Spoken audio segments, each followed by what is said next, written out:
अस्सलाम वालेकुम, आदाब, नमस्ते। उम्मीद करता हूं कि आप लोग अच्छे होंगे और उम्मीद करता हूं कि पूरा भारत सुख चैन की सांस ले। इस वक्त जो मामला हमारे सामने बंगाल से आ रहा है वो मामला ये है कि मुसलमानों के ने हिंदुओं पे जोर ज्यादती की है बंगाल में।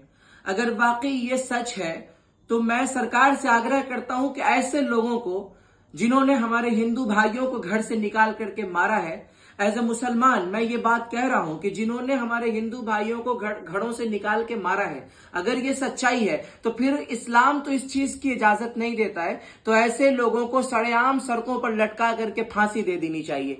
ऐसे लोगों को सरेआम बेइज्जत करना चाहिए और सड़क पर ला करके उनको वो सजा देनी चाहिए कि उनकी नस्लें याद रखे। इस्लाम कभी भी किसी के कत्ल की इजाजत नहीं देता है। इस्लाम में दो चीजें, एक हुकूकुल्लाह और एक हुकूकुल इबाद। एक हक तो अल्लाह का है, वो चाहे तो माफ कर दे। ये जो हक है ना, ये बंदों का हक है।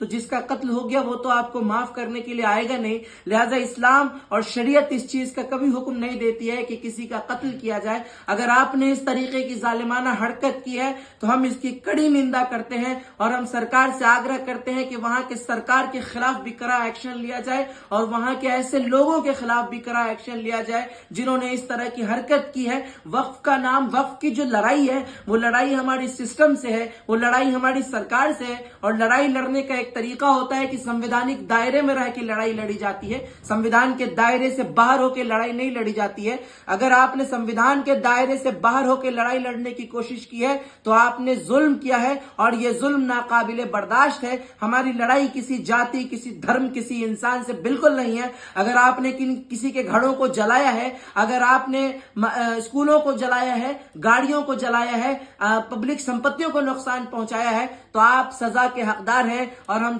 फिर से सरकार से आग्रह करते हैं कि ऐसे लोगों को गिन गिन के, चुन चुन के सजाएं देनी चाहिए। धन्यवाद।